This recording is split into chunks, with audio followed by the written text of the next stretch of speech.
Film dimulai dengan adegan di mana di sebuah kelas sedang terjadi kegiatan pembelajaran bahasa Inggris. Namun murid-murid di sana, yang menurut saya pantasnya sebagai orang tua murid sih, bukannya memperhatikan guru, malah sibuk membuli salah satu temannya. Mereka sama sekali tidak mempedulikan guru yang sedang mengajar. Kemudian, guru bahasa Inggris tadi pamit untuk meninggalkan kelas. Tapi murid-murid nakal tadi mencegahnya pergi. Mereka kemudian mengejek guru tersebut. Guru itu pun tampaknya ketakutan dengan sikap murid-muridnya di sana. Sehingga dia tidak berani melawan. Kemudian hal yang membagongkan terjadi. Murid-murid nakal tadi malah memukuli guru tersebut sampai berdarah. Alasan mereka melakukan tersebut adalah mereka diancam tidak akan lulus karena perbuatan si guru yang melaporkan kenakalan mereka ke wali kelasnya. Mereka pun mengancam gurunya bahwa mereka akan terus membuli si guru jika hal buruk terjadi pada mereka. Rupanya di kejadian sebelumnya, mereka dipanggal oleh wali kelasnya yang bernama Hitomi. Si wali kelas mendapat laporan jika mereka tidak memperhatikan di saat jam pelajaran bahasa Inggris. Ternyata alasan mereka tidak memperhatikan Carlos, guru bahasa Inggrisnya, adalah karena mereka merasa Carlos tidak kompeten sebagai seorang guru. Sehingga mereka malas memperhatikannya. Hitomi lalu menjelaskan jika Carlos, yang emang bukan berasal dari Jepang, merupakan guru yang hebat. Dia mengingatkan jika mereka tidak boleh rasis terhadapnya. Mereka pun kemudian diancam tidak akan lulus jika hal tersebut masih terulang. Kemudian mereka pun melanjutkan memukuli Carlos, guru bahasa Inggris mereka. Carlos merasa sudah tidak kuat lagi dengan perlakuan mereka. Namun dia merasa ada sesuatu yang membuatnya harus bertahan di sana. Tiba-tiba guru Hitomi datang menyelamatkan Carlos dari pembulian itu. Lalu Hitomi pun merawat Carlos di ruang kesehatan. Carlos pun bercerita semuanya dan memohon bantuan Hitomi dari gangguan murid-murid nakal tadi. Dia merasa tidak seharusnya diperlakukan seperti itu, hanya gara-gara dia bukan dari Jepang. Dan dia pun beralasan jika dia mencoba membantu Kondo, murid yang sering dibuli mereka juga. Dia menceritakan semuanya kepada Hitomi, termasuk pemukulan yang barusan terjadi. Tapi tiba-tiba, mereka ternyata ada di sana juga. Mereka kemudian membela diri mereka dengan seolah-olah bahwa Carlos lah yang berbohong. Mereka meyakinkan Hitomi jika yang salah bukan mereka, tapi Carlos.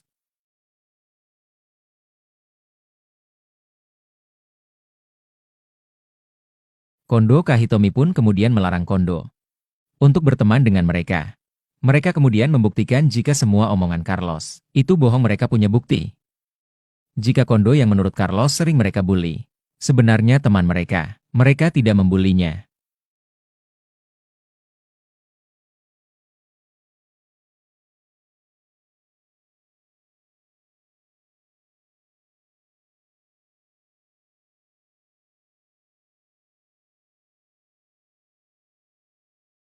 Kondo pun kemudian ditanya mengenai kebenaran cerita itu. Dan Kondo yang emang takut sama mereka, hanya bisa berbohong bahwa cerita Carlos tentang dia dibully teman-temannya merupakan cerita yang bohong. Dari cerita Kondo tadi membuat Carlos semakin tertekan. Dia hanya bisa diam mendengar semua kebohongan di sana. Hitomi pun di sana, terlihat tidak percaya dengan cerita dari Kondo. Tommy pun di sana, terlihat tidak percaya dengan cerita dari Kondo. Namun murid-murid membagongkan tadi, katanya sudah terlanjur sakit hati. Mereka kemudian menuntun Hitomi melakukan hal yang bisa bikin mereka tidak sakit hati lagi. Dan tanpa basa-basi, mereka kemudian malah mengajak smackdown Hitomi secara keroyokan. Hitomi pun kaget dan hanya bisa pasrah dengan apa yang mereka lakukan terhadapnya. Setelah beres, mereka pun kemudian tertawa puas karena sudah berhasil smackdown Hitomi. Kondo yang ada di sana merasa jika dia juga ingin ikutan. Namun terang saja hal itu ditolak oleh mereka.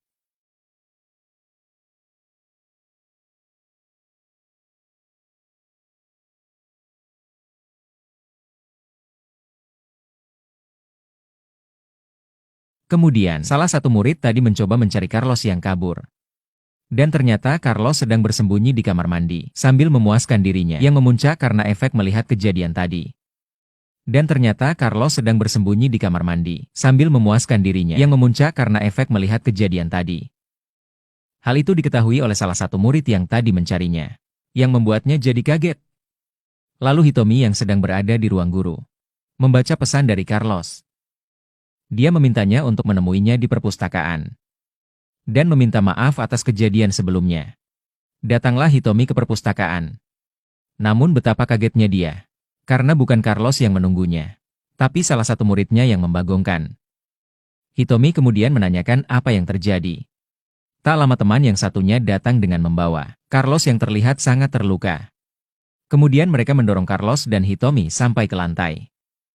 Mereka kemudian menyampaikan maksud sebenarnya membuat Carlos dan Hitomi bertemu di perpustakaan. Mereka rupanya ketakutan dengan yang terjadi kemarin. Jadi dia berencana untuk membuat Carlos McDown Hitomi juga.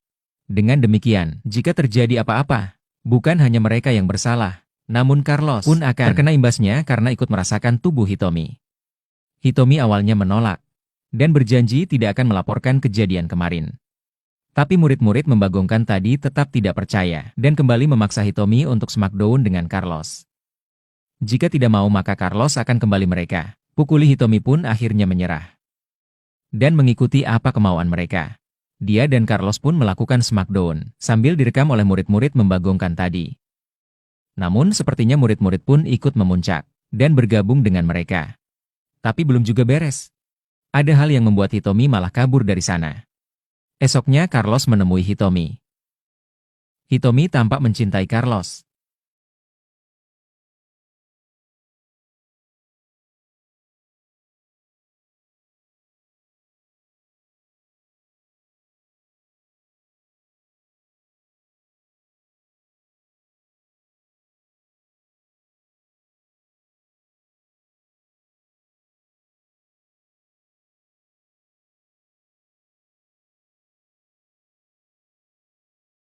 Namun Carlos membongkar semua yang terjadi. Tak lama, murid-murid membagongkan datang dan menceritakan semuanya. Ternyata setelah kejadian di ruang kesehatan, Carlos menjanjikan kepada mereka sejumlah uang yang banyak.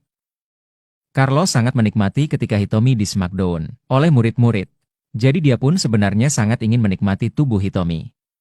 Jadi dia membayar sangat mahal murid-murid agar bisa menjalankan skenario yang terjadi di perpustakaan. Jadi dia membayar sangat mahal murid-murid agar bisa menjalankan skenario yang terjadi di perpustakaan. Namun, karena kejadian salah satu murid menyebabkan Hitomi kabur, sehingga Carlos pun marah terhadap mereka.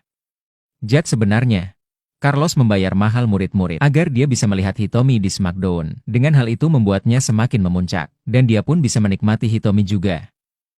Hitomi terlihat syok mendengar hal tersebut.